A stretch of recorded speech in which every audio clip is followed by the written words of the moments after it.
Bismillahirrahmanirrahim. Saya semalam menerima kiriman SMS. Seorang ibu meninggal dunia. Biasa kalau kita mendengar berita ada orang meninggal dunia, karena kita semua akan menghadapi kematian.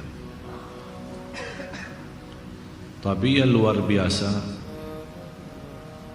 peristiwa yang terjadi saat dimakamkan.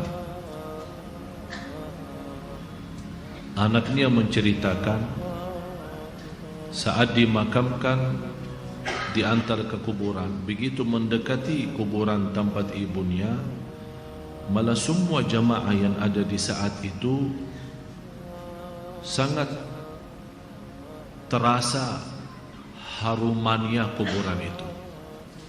Harum sekali, keluar semacam wangi yang luar biasa, sampai orang pada pandangannya kepada yang lain. Barangkali di antara jamaah yang membawa wangi-wangian yang bagus, tapi ternyata tidak, mengalir dari bawah keluar, sampai ada yang malah melihat asap-asapnya. Asap ini bukan asapnya kebakaran, tapi asapnya itu karena wangian dari masuk dari kuburan. Sampai dikuburkan, malah kata anaknya, begitu saya sendiri yang nurun memakamkan, mengkuburkan ibu saya, sampai saya dan tangan saya sendiri membawakan tanahnya menutupi kuburannya. Pulang ke rumah saya mandi dan mencuci tangan dengan sabun, tapi masih terasa tangan saya harumnya luar biasa, sampai tidak bisa kehilangan. 3 malam masih tersimpan harumnya itu. Saya bertanya lewat SMS, apa kelebihan ibu kamu? Dia bilang, ibu saya biasa, malah orang awam, bukan wanita yang apa gitu, awam-awam biasa. Tapi setahu saya, ibu tidak pernah tidur sebelum membaca surat Al-Mulk, Tabarakalladzi biyadihil mulk. Saya langsung menjawab, itulah yang Allah hantarkan kepada ibu kamu. Dan inilah berita gembira bagi kita semua, sesuai janjian Rasulullah sallallahu alaihi wasallam. 30 ayat syafa'at li sahibiha min azabil qabr. 30 ayat yang telah membawakan syafaat bagi orang diselamatkan dari siksa kubur. Dari situ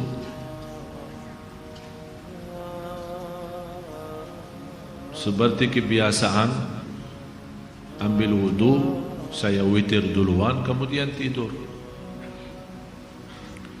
Apa yang saya lihat dalam mimpi? Bapak ibu, yang saya lihat diri saya sendiri di dalam kubur. Sangat gelap, ngeri,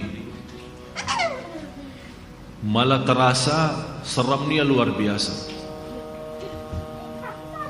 sampai tidak bisa saya bayangkan di saat itu. Tapi tiba-tiba sampai saya di situ merasa ketakutan dan kesepian, muncul sebuah cahaya di dalam kubur sendiri itu. Dan saya berteriak, siapa kamu yang membawa cahaya itu? Dia langsung sendiri cahaya berkata, saya surat Al-Mulk, Tabarakalladzi biyadihil mulk. Saya sendiri di malam itu tidak sempat membaca. Saya bangun kaget. Saya ambil wudu lagi dan membaca surat Al-Mulk, baru saya tidur lagi. Saya memberikan nasihat kepada semua jemaah yang hadir, tolong sampaikan pesan ini.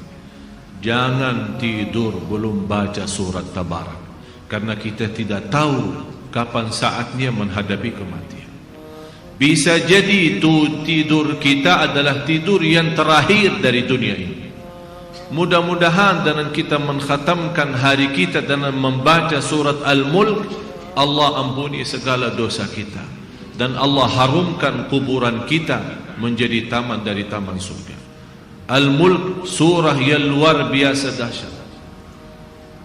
Saya mohon, biarpun ibu-ibu sedang halangan tidak salat, tetap mau tidur, ambil air wudu dan baca surat Al-Mulk. Baca surat Al-Mulk. Siapapun kiainya, siapapun ustaznya, siapapun dokter yang melarang kita sebagai wanita membaca karena lagi halangan, saya sekarang berkata, ibu-ibu sedang halangan, baca surat Al-Mulk. Karena saat kematian tidak akan bisa membedakan kita lagi suci atau lagi halangan, mati-mati. Dan Allah Maha tahu niat kita, dan lebih baik saat kita membaca sedang halangan, jangan megang Al-Quran langsung, menyentuh Al-Quran langsung, sebagaimana saya jelaskan, bagi sarung tangan atau bagi HP kita. HP kita yang isinya Al-Quran, buka surat Al-Mulk di HP kita dan kita baca. Karena di situ Anda bukan megang Quran tapi megang HP. Begitulah kita rasakan. Kalau ya Allah, seandainya Engkau mencabut nyawa saya di malam ini, saya sedang halangan, tapi ya Allah, saya membaca surat Al-Mulk. Niatkan diselamatkan ya Allah dari siksa kubur. Dan harus kita yakini, kita di umur kita di dunia kubur jauh lebih panjang daripada umur kita di dunia. Bisa malah ratusan tahun. Ada yang sudah di alam kubur 1000 tahun. Ada yang lebih, kira-kira bisa terbayang 1000 tahun. Apalagi ummah yang terdahulu.